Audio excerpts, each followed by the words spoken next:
Hi, and welcome to this evening event looking at disability rights in the fight for people, nature and planet. My name is Ruth and I work in the campaigns team at the RSPB. So we're really excited to be running this event as part of a series of panel events looking at barriers that people face when accessing nature, and we're running these as part of Great Big Green Week. We have a fantastic group of speakers who will be hearing from this evening, and this evening's panel will be chaired by Cameron Malik. So before handing over to Cameron, I wanted to run through a quick bit of Zoom housekeeping. For anyone who was here on Monday, this will be repetition. So you'll see that the chat function is available for this session, so we won't be monitoring the chat box for questions because the panelist discussions will be led by the chair. But if you would like to comment along or agree with anything that our panelists have said, you're welcome to post it in here. Your comments will be viewable by the rest of the attendees, but not in the recording. And if you want to, you're welcome to use the chat to introduce yourselves to one another, as I've seen some people already are, and say where you're dialing in from. So when using the chat box, please be polite and respectful of one another and our panelists, as we will not tolerate any bullying or trolling. This evening's session is being recorded and will be uploaded to our YouTube channel. Your audio settings and camera have been disabled, so you will not be in the recording. Once the event ends, a short survey of 4 questions will pop up in your browser. This is optional and you can anonymize your results, but we'd really appreciate your feedback on these events. If you run into any technical problems this evening, please contact Zoom directly. So now moving on to what you're all here for, I'd like to introduce Cameron Malik, who will be chairing this evening's discussion. So Cameron is the CEO of Disability Rights UK and was previously the CEO of Action on Disability for 13 years. He serves on the boards of the Lyric Hammersmith, Wheels for Wellbeing and Lloyds Bank Foundation. He is a former chair of Candoko Dance Company and a board member of Inclusion London. He is also a member of Gatwick Airport Passenger Experience Group and a former member of Transport for London's Independent Disability Advisory Group. Cameron was included in the Shaw Trust Powerlift 100 Most Influential Disabled People in 2018 and was in the top 10 in 2020. So now I'll hand over to Cameron.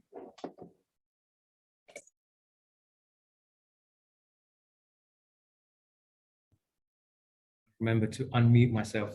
Thank you very much, Ruth, for that introduction. Really delighted to be here and welcome everyone to what I hope will be a really interesting conversation really about something maybe we don't always think about in terms of the accessibility of our environment, both in terms of accessing nature, the countryside and other parts of our country, but also just in terms of what's happening to our climate and the climate change conversation and work that's going on and kind of the impact on disabled people.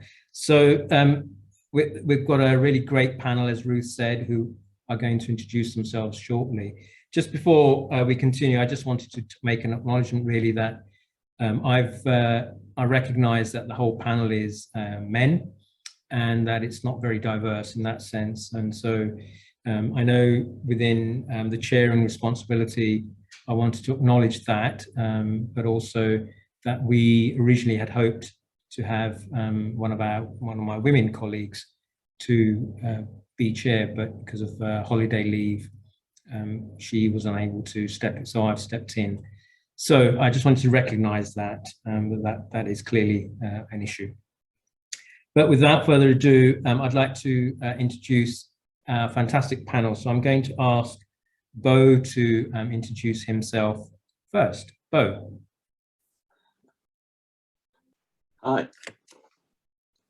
Good evening, everyone. Hello there. What do you need to know about me? I've been a birder for 64 years. That's horrifying, isn't it? And through that, I've travelled the world a bit. I'm relatively obsessed with birds. Every part of my house is covered in pictures and models of birds.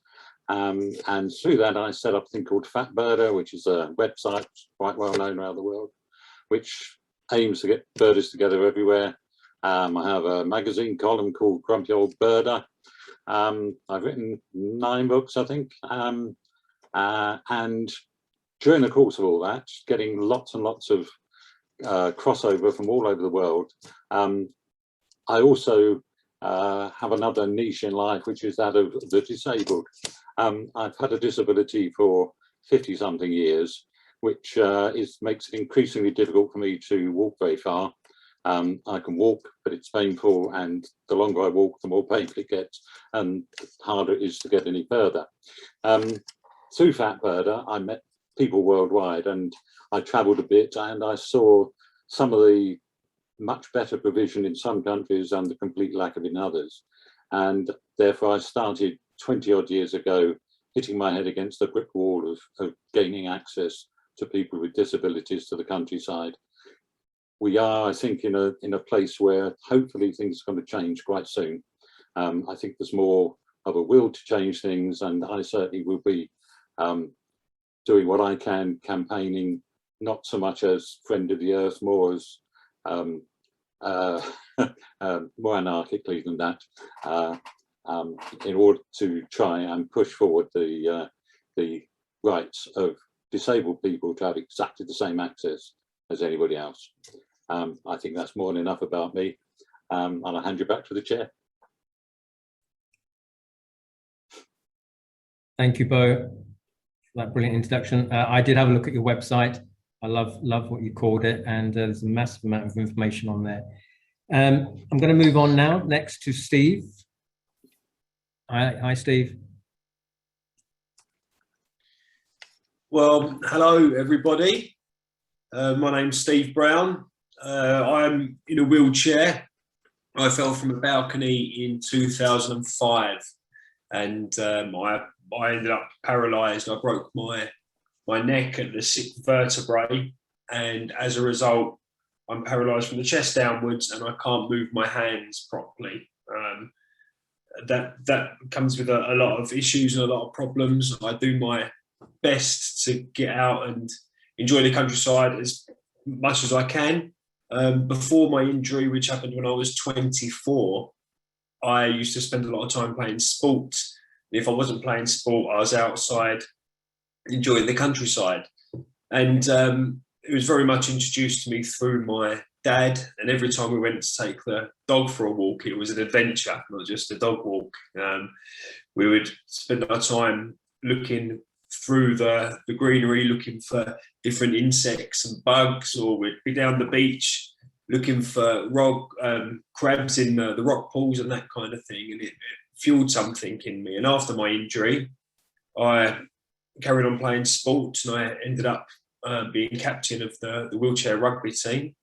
And then from there, things started to change direction for me a little. And now I work on shows like Country File and Escape to the Country and that kind of thing.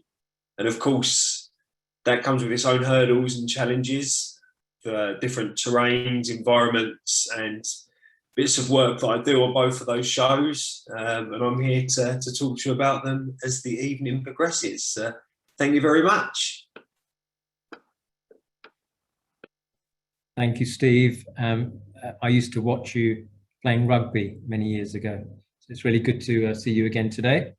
And I'm now going to introduce Suleiman. And Suleiman has asked me if I would read out the introduction. So hopefully we'll be able to get Suleiman on screen. So what I'll do is I'll turn my video feed off, but leave my audio on. And hopefully we can get Suleiman on screen. That'll be brilliant. Are we able to put Suleiman on main screen? So, brilliant. So I'm going to read this for Suleiman. He sent it to me. So our next speaker today signs off his emails, daringly yours. A son of two, brother to three, and friend of many. The igniter of hearts creatively, a South Asian disabled wheelchair user, adventurer, Suleiman loves to create relationships, stories, and magic. Through his intersectional, anti-ableist, and disability justice lens, he's a multiple award-winning founder and chief purpose officer of This Ability Limited, a disability-led justice business. This ability helps socially conscious organizations focused on sustainability, technology, or design to diversify revenues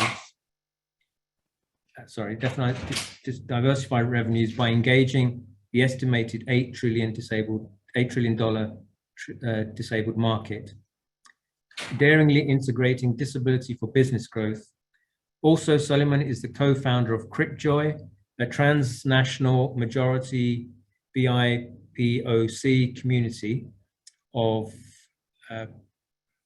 practice rewilding mental health through an intersectional, anti-ableist, anti-audist, anti-sanist lens. And as an activist, his intent is to envision new features for eco-justice that center all too often marginalized disabled lives. Critically, Cripship studies a neologism he recently coined, marks one such domain where community knowledge merged to set an agenda for survival strategies in the wake of climate change. With over 35 years lived experience of disability and over 10 years experience with creative industries, because of his innate sense of solidarity and desire for justice, Suleiman works tirelessly to ignite, invest in, and amplify disabled creativity across the world for a just tomorrow for disabled people. And he is also relentlessly and unapologetically an active intersectional accomplice in progress and a continual work in progress too. Suleiman, welcome, and apologies that I stumbled on a few of the words there. All good, all good. Thank you so much. Really delighted to be here. I think I'm really interested to look at and just to chat to you around intersectionality and the importance of accessibility, disability justice, as well as anti-ableism within nature spaces. I think, nature is so important for all of us, and yet disabled people were never a part of the conversation or even have access to nature spaces. So yeah, I'm just really excited to be here and to looking forward to the great conversation. So thank you so much. Thank you, Suleiman. So I think we're going to move over next to kind of, I'm going to pose a few questions and hopefully we'll get a bit of a conversation going with the panelists. Please do use the chat as well as you're listening. So I guess just thinking about this evening, I was thinking kind of what my relationship with the environment is and what it means to me.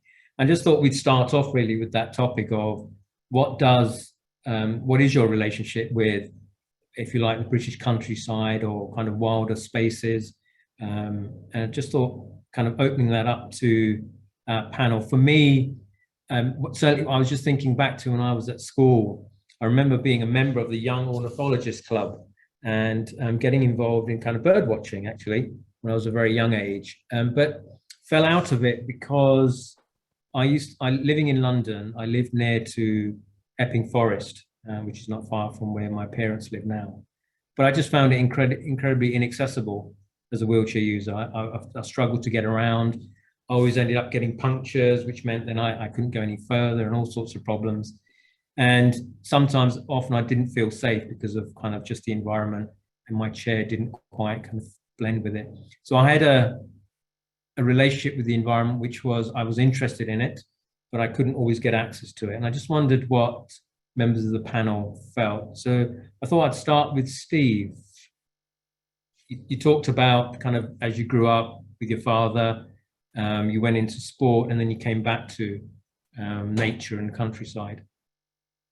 So my relationship with the countryside has always been a two-way thing. And right from the start, it was my dad's way of teaching me much more than just what was going on our coastlines, or more than just what was going on across the fields when we took the dog for a walk, or the birds in the trees. He used it as a way to teach me maybe about being patient, looking around for attention to detail, living in the moment. It was a two-way relationship.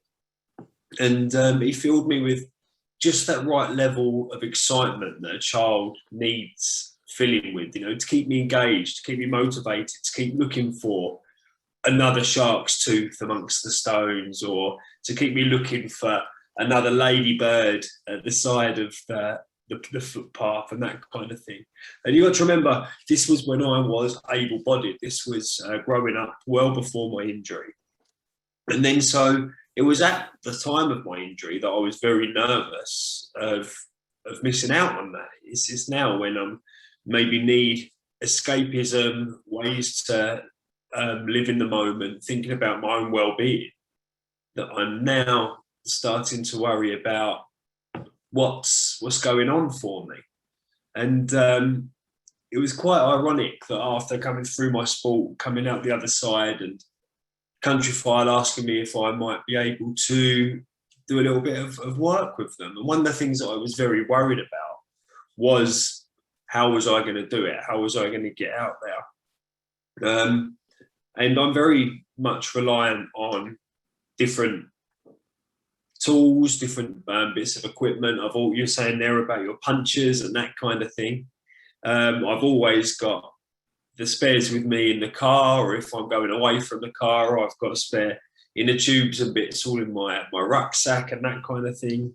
But then beyond that, the same as you might use different, if you was able-bodied, you know, you'd use different equipment if you go skiing to what you would do if you go to the beach. A big part of what I do is making sure I've got the right equipment for the terrain and where I'm going. As much as anything, it's about me being as adaptable to the surroundings as what it is the surroundings being adaptable to me. But it's a huge part of me, who I am. And if I was missing out on the opportunity to get out into that environment, I'd be missing out on a big part of myself. There's no doubt about it. Yeah, thank you, Steve. It's really, and it sounds like you had real adventures with your dad. The way you described that was wonderful. How about yourself, Bo? What was kind of what's your relationship with the countryside and how you got into bird watching? It's not dissimilar, I guess, in some ways to Steve. I grew up in the countryside. The countryside was my playground. From the age of up to when I was about 9 years old, I was collecting mushrooms, I was making dams across streams. I could walk from my house into the countryside in a matter of 30 seconds. And it was the playground. At 9 years old, I had acquired a traumatic injury, dislocating a hip. I ended up in hospital for months, couldn't walk for over a year. And during the course of that, in order to give me something other than adults and books, which was my world for a while, my dad started taking me fishing. He'd carry me to the edge of the water, and at his feet, as it were, I learned about the trees, the birds, the fish, everything in the countryside. And it was osmosis. He didn't lecture me. He didn't say, you know, he just referred to things in a sympathetic way. He'd been a forester as a young man. He'd cut down trees for a living. And he knew everything there was to know about trees, basically. But he wasn't a proselytizer. He was a little bit of a prophet, really. So from that age, from 9 years old, it was a saviour. I didn't know or think or talk about mental health any more than most people did until recently, really. But it's gone on being a saviour in that way to me. I needed to get into the country. It's not I'd like to go into the country, or, you know, perhaps this weekend. I have to go to the country because it's what energizes, it's what drives, it's what I don't know, it's sanctity, it's my religion in a way. And I you know, I don't want to go over the top about it, but it's that's why I'm so passionate about access for disabled people. It should never be restricted on any grounds at all, and it often is carelessly. In the same way, carelessly, black people are excluded because they're not included, they're not thought about, they're not, you know, given those opportunities, and they're not taught about all those things. Nor disabled people may have that intellectual access, but the physical access is virtually impossible for an awful lot. And it's a blanket too. I mean, it's like ethnicity is not black and white, nor is disability. It's myriad, it's wide. It's not about wheelchairs, which is what the majority of people think disability is. It's about, you know, that's a wheelchair user, they're disabled, they need this at best. But at worst, it's the fact that none of us get access because there's this mad idea of one size fitting all in provision, and it damn well doesn't fit anybody, let alone all of us. And that whole idea of diversity is what I preach about now. We need to have diverse provision. Because we need things that fit each of us individually, not collectively. Sorry, I've gone on a bit there, but it is my passion. It is my saviour. Absolutely, and your passion comes through really well. And I can kind of hear also some of the parallels between yourself and Steve in terms of from childhood and your kind of love of nature and countryside. Suleiman, how about yourself? What's your kind of relationship, if you like, with the British countryside or outdoor spaces? Oh, that's a really interesting question. I think for me, so I've always been disabled my entire life, and I've been quite lucky. I've lived all over the world, and wherever we've lived, we've always had quite close to the countryside. In fact, I live like 10 minutes away from Epping Forest, so I know it quite well. And the first time I went to Epping Forest, because I use a power wheelchair, I forgot to charge the wheelchair, and the battery died in Epping Forest. And I got stranded there for quite a few hours, which is quite a fun adventure. But overall, I think couldn't agree more with what Bo said. I think in terms of, you know, accessibility is not one size fits all. And I think it's very important to look at people's attitudes around nature as well. And so often, and this kind of came up on the talk on racial justice on Monday evening as well, you know, making ourselves more palatable. And I think often as disabled people, we tend to do that, right? We don't want to be an inconvenience. We don't want to, you know, cause trouble. And it's important for us to do, you know, cause some trouble and actually say, no, we have as much right to access nature as anybody else. I think nature is a very healing, particularly going out into the ocean. I love going to the beach and the ocean, but it's not always as accessible in this country as other countries where I've visited and lived in. And so for me, it's really trying to figure out how we can make, you know, nature spaces fully accessible and intersectional, really looking at, you know, anti-ableism and disability justice. I think moving beyond disability rights, because rights can be granted and taken away from us, yet, you know, justice is more about, you know, our daily way of living and loving and practicing how we live. And so I think it's important really to focus on disability justice, and we're looking at nature spaces and making it more accessible for disabled people. Thank you, Suleiman. So you're in the Epping Forest. We'll have to meet up. Absolutely. All the forest together. So you touch on a really important point around kind of, you're talking about ableist thinking, ableist design, and kind of the inequality that exists. If we think about the numbers of disabled people in the UK, 20% of the population is disabled people. Around the world, 15% of the world population, that's over 1 billion people who potentially don't have the access to and the benefits of the countryside, of nature, of kind of that environment. And you've all kind of mentioned a little bit about how some of those barriers existed for you.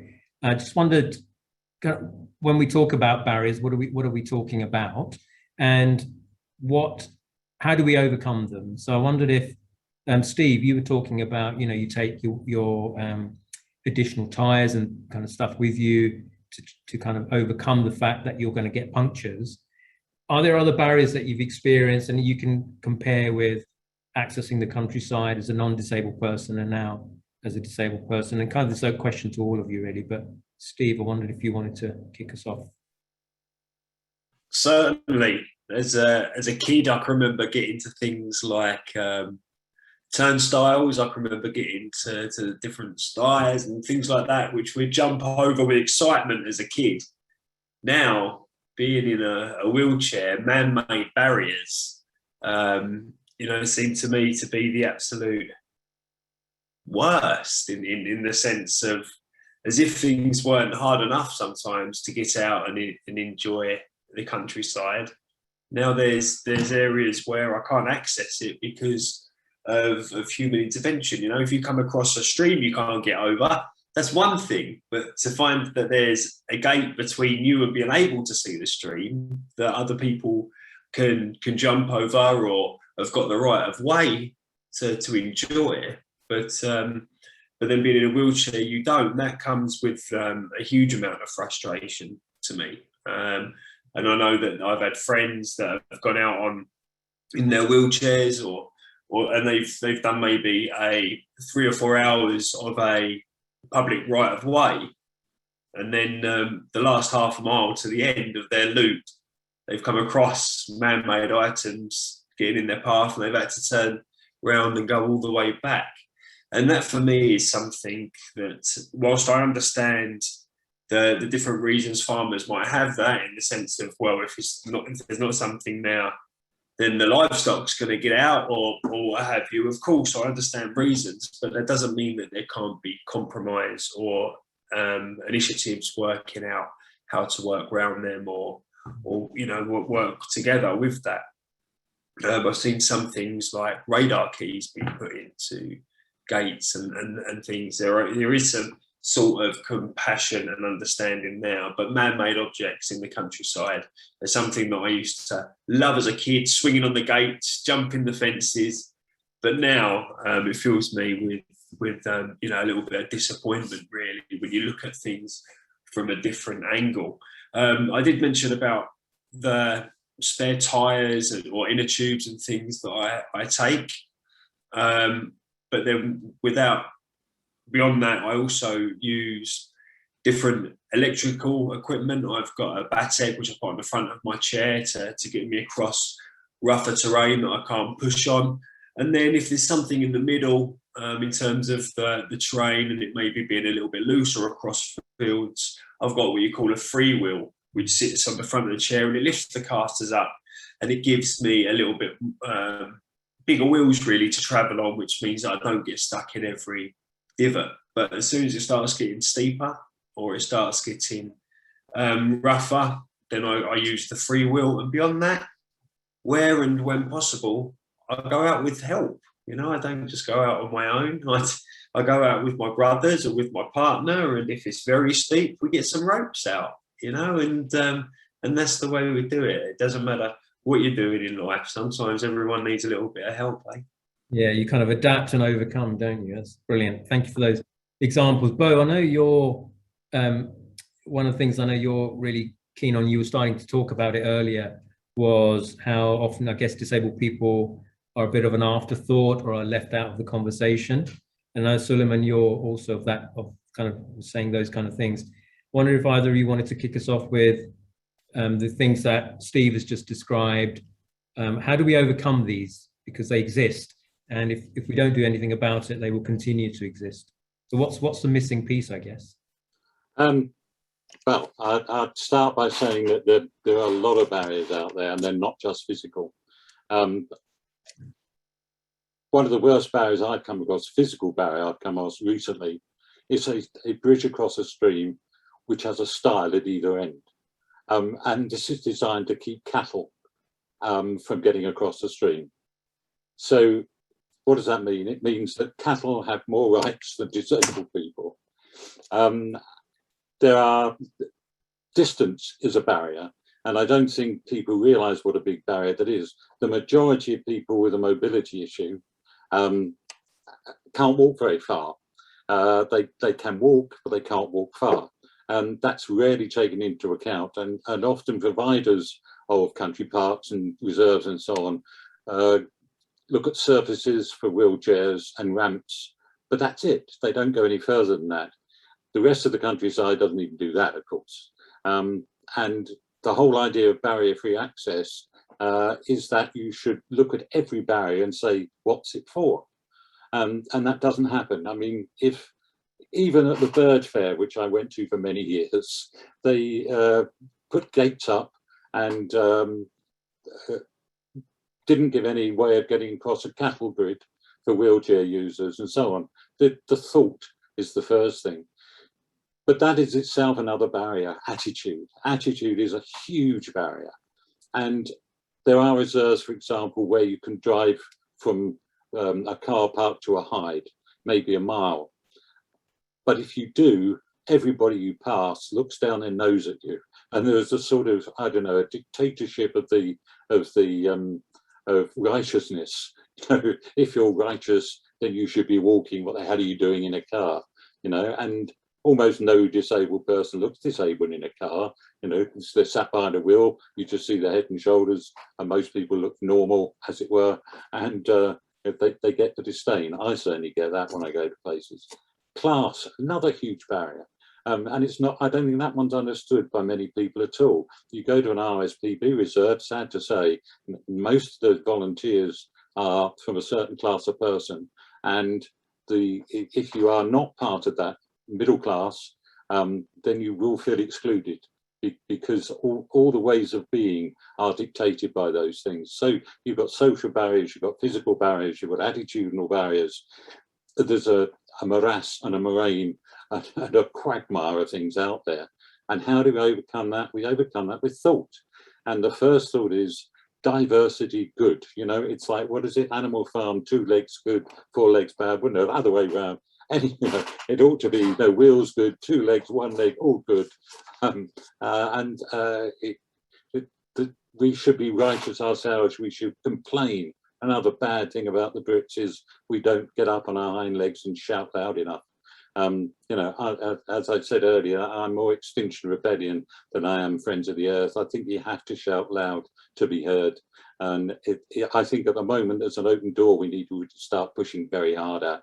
And, you know, I spent 20 years trying to get that crack open, and now it's open. We've got to push hard and make sure that we're heard out there. That's why I set up Birding Pool 20 odd years ago, you know, to say even on reserves where the thought should be there, and bearing in mind conservation comes first, then comes diversity.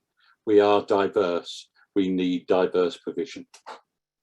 Thank you, Bo. And Suleiman, I can see you nodding to a lot of what Bo and Steve have been saying. I wondered, from your perspective and what you were saying earlier, in terms of kind of ableist thinking and disability, kind of justice.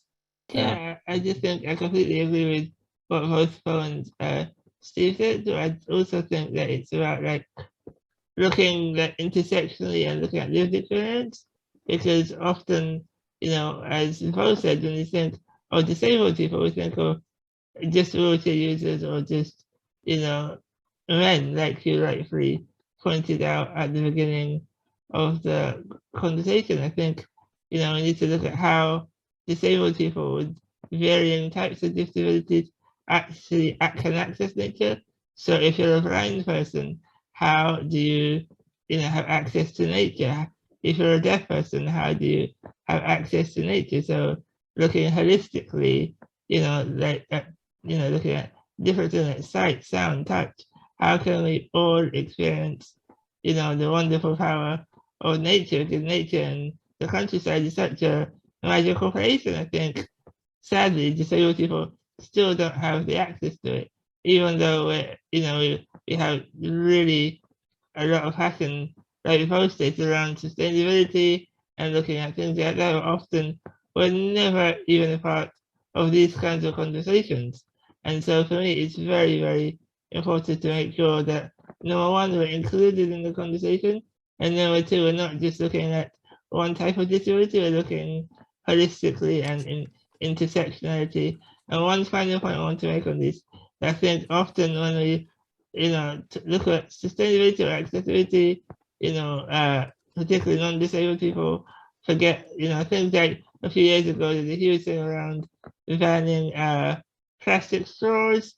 And even though plastic straws are only 0.03% of the 8 million metric tons of plastic oceans waste per year in the ocean, and so and fishing nets are 45% of plastic waste in the ocean. Yet everybody says, "Oh no, stop using straws," even though that could have life and death consequences to people. And I think, allowing us to really harness disabled people's imagination and our creativity, that we have all the solutions, but we just need to be involved as a first step, just in the conversation, and then basically, keep us included and pushing forward, really. Yeah. I mean, yeah, you've kind of brought us on to a point around kind of climate change and how governments and people are responding to that or not responding to it. And it's kind of a nice segue into talking about what do we think, what's the impact of climate change potentially on disabled people, and your kind of thoughts on that. And the point you were raising around straws, really important one, isn't it, in terms of people who need to use straws. Absolutely. I think I couldn't agree more. I think disabled people, particularly those that sit at the intersection of multiple systems of oppression, we are at the forefront of climate change, and we feel it the most because there's certain things. And as a disabled person, as a power wheelchair user, I don't have much of a say how much sustainability or how little sustainability I want to partake in. So, for example, I need a disabled vehicle, but the van that I need, it only comes in diesel. Even though I don't really want a diesel vehicle, that's the only one I am able to access. And public transportation, so in London, the underground station, only about 27 of the 272 stations are fully accessible. So again, one of the barriers is transportation to nature. So disabled people cannot actually access nature. That's a huge barrier as well. And so I couldn't agree more with what you said, Cameron. Thank you, Solomon. And Steve and Bo, did you have any thoughts on kind of the climate change kind of debate and the voice of disabled people either being or not being included? What your thoughts were on that? And I guess what you think some of the negative or positive impacts could be in terms of disabled people? I think transport's the first thing. I mean, it's transport. Public transport is not purposely designed for disabled people. It's relatively inaccessible, and we have been freed over the last 20, 30, 40 years by access to personal transport, particularly with even benefits coming in that are there to enable people to have that personal independence. If you take that away and not fill the gap somehow, it's going to be a disaster. And all vehicles need to be electric, etc., etc. Yeah, we know that. We need government to do something about that, because what is it? 40% of us don't have driveways we can't plug into. And is anybody providing anything? No. So are people leaping onto fully electric cars? No. Most of us, if we think about those things, have gone to hybrids because we're forced to do that. And so whether you're able-bodied or disabled, it's a problem, but it's more of a problem, as most things are in life for disabled people.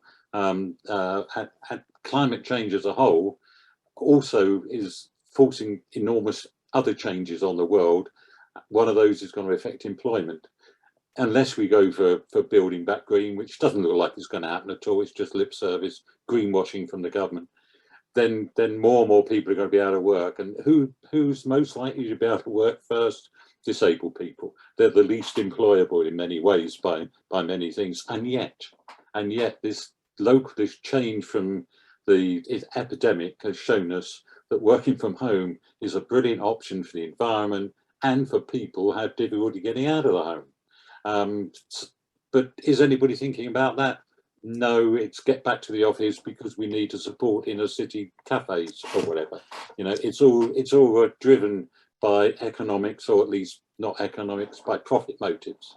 So yeah, I see huge problems, and I don't see huge solutions forthcoming. And again, we have to push that open door further open. Thanks, Bert. Steve, I don't know if you had any thoughts. A lot of what I would talk about has been mentioned there. For me, a personal barrier is transport. It was mentioned there about the in London, for example, but then I live down in Kent, and I would love, whether that's when I'm working or sociably travelling, if I'm going up through the country to the Midlands, I have to pass through London, and 9 times out of 10, the way in and the way out aren't joined up with accessible stations or ways that I can use. So it rules it out very quickly. And then, especially with the times that we're living in, we talk about electric cars and so on. And that was something that I approached very open-mindedly. I wanted to grab with both hands. But the problem is then the points that were mentioned about where to actually charge them up when I'm away, etc., isn't always that easy. So I looked at hybrid, again, as it was mentioned, to try and do my bit where I could on that front. I can't use public transport, so let's use an electric car. That's not possible, so let's use a hybrid. It seems like I was diluting down the difference that I could make in terms of climate change. And then, unfortunately, looking at that, of course, the battery takes space of the petrol tank. And so then I would only be getting, they expected maybe 200 miles to a tank, which meant that being in the chair, I'd be in and out of the car very often whilst travelling, which again in itself takes away the reasons that I would like to be getting an electric car. You know, the last thing I wanted to be doing is causing me more problems than outweighing the good of getting a hybrid. So it's very, very tricky. I do what I can for the environment. I'm very conscious and think very much and very hard about not just whilst out and about, but water wastage indoors, recycling. You know, I do everything that I can, but there are boundaries or issues that still mean I have to make decisions based around my disability at the cost of the climate change and the fight that we're all working so hard to be part of. I end up sometimes being part of the cause as opposed to the solution by default, not because I want to, and as hard as I try not to be, particularly around transport, there's so many barriers that it's very hard to be on the right side of things there. Absolutely, and it kind of sounds to me like what all of you are saying is, while you want to make that change, you want to make that shift, you want to be part of the solution, a lot of the problems I think we referred to them as barriers earlier on, because those barriers keep coming in our ways. And we were also talking about earlier around the voice of disabled people is not included in kind of those solutions. And so clearly it sounds like, you know, one of the things that's clearly missing is not just kind of consulting with disabled people, but finding ways to actively involve disabled people in the solutions. So that, because I always think that if you design for removing those barriers for disabled people, you actually make it better for everybody. Absolutely. And if one thing's going to happen to all of us, we're all going to age. And one of the things that comes with age, whether we like it or not, are impairments, health conditions for a lot of us. And while I guess some people might not regard that as being a disabled person, but actually the barriers you experience are one and the same. So if we design the world that's accessible to all, and we bring in the lived experience and the thinking of disabled people into that design, why do we ask people, should we get better results? Why do we ask the end user last always? We consult. We shouldn't be consulted. We should be there at the very beginning of the conversation. We should be saying, you have to think diversity.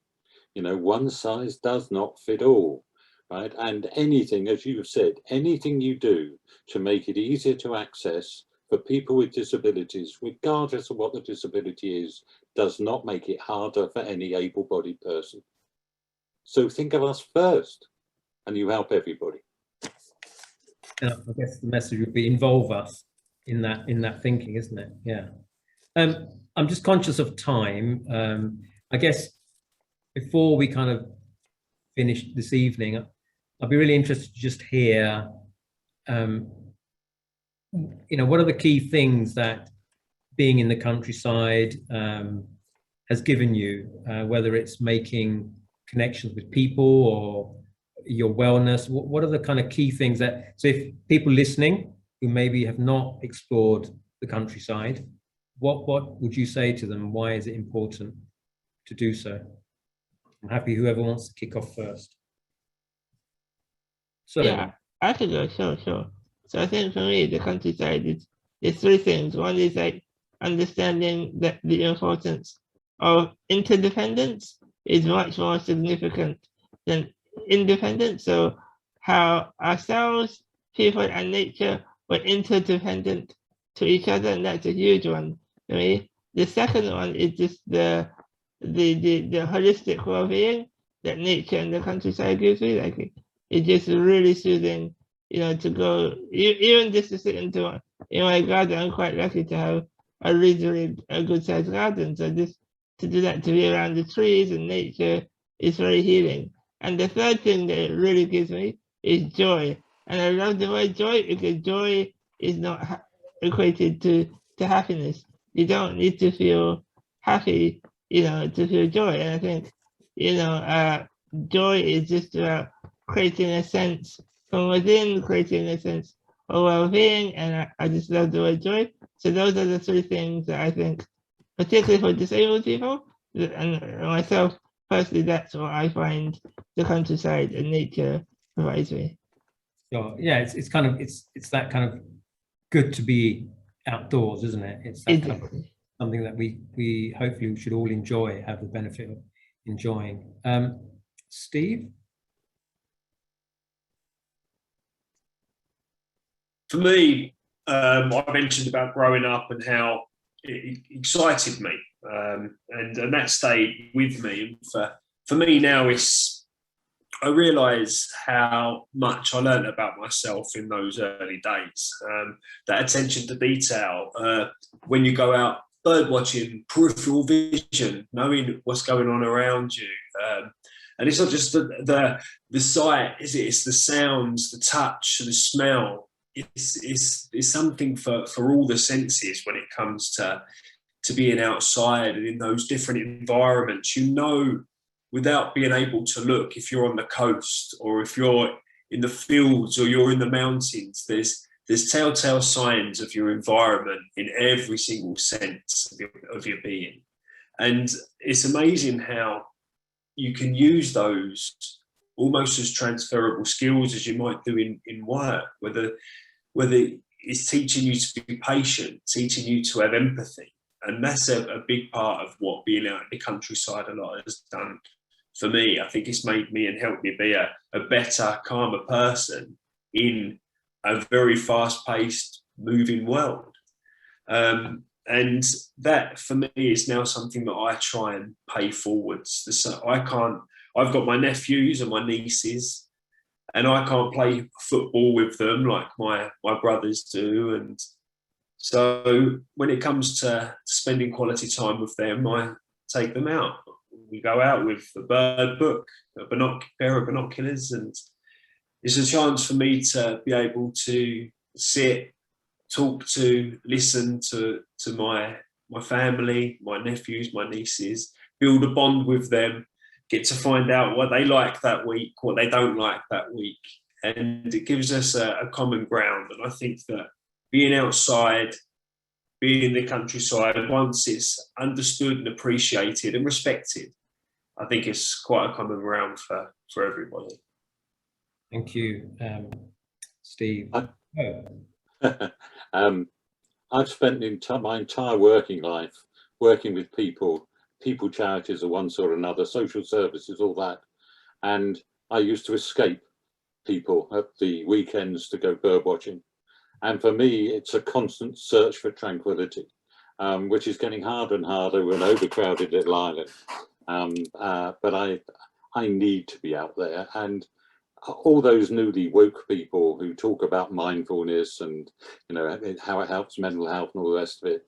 I mean, some of us have known for 50, 60 years that nature saves us. Nature is it's a teacher, it's a friend, it's a mother, it's what you need in order to function as a reasonable human being, because it relaxes you, it informs you, it entertains you, it fills you with joy. And I can't live my life within four walls or within a city or a town. I can't do it anymore.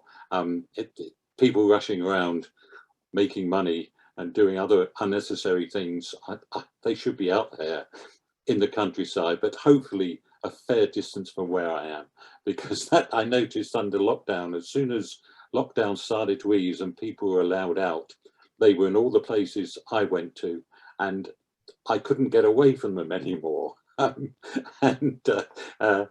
They had the freedom to go down off the walkways and the lanes and over the stars and all the places I couldn't go. But they tended to congregate in the easiest places to get to. Part of my remit, I think, is to try and educate people into enjoying the countryside in its fullest sense, everything about it. Wildlife is important, but there needs to be bits of the countryside that are given over to wildlife so it can get on with just living. And we don't have an awful lot of space in that way. Some reserves need to be closed reserves. Some parts of our landscape need to be given over to nature and let it get back to doing what it does in a way which refurbishes the planet in a way which we can't. I need it. The world needs it. Nature is not a weekend hobby. It's life. Yeah, it's a lifelong, isn't it? It's a lifelong absolute hobby, whatever you might call it. So we're just coming up to the end of time, and I just kind of wanted to kind of start to wrap up before we close the evening. Wide range of things we've kind of talked about this evening, from kind of how people found the love of nature, whether that was from a young age or discovered it later on in life, and also in terms of the barriers that exist for disabled people in accessing. And although we've talked a bit about wheelchair users and mobility users, we mustn't ever forget of people with hidden impairments, people with learning disabilities, absolutely, wide range of health and impairments that actually the way we place these barriers in the way mean that the outdoor space, countryside space, actually isn't available or accessible to us. And the benefits of just being out in open space, that feeling of joy, as Suleiman described, I think is something that we all have a right to. And I guess I would be saying it's incumbent upon governments to make sure that what they're doing is making sure that the countryside, the open spaces are accessible to disabled people.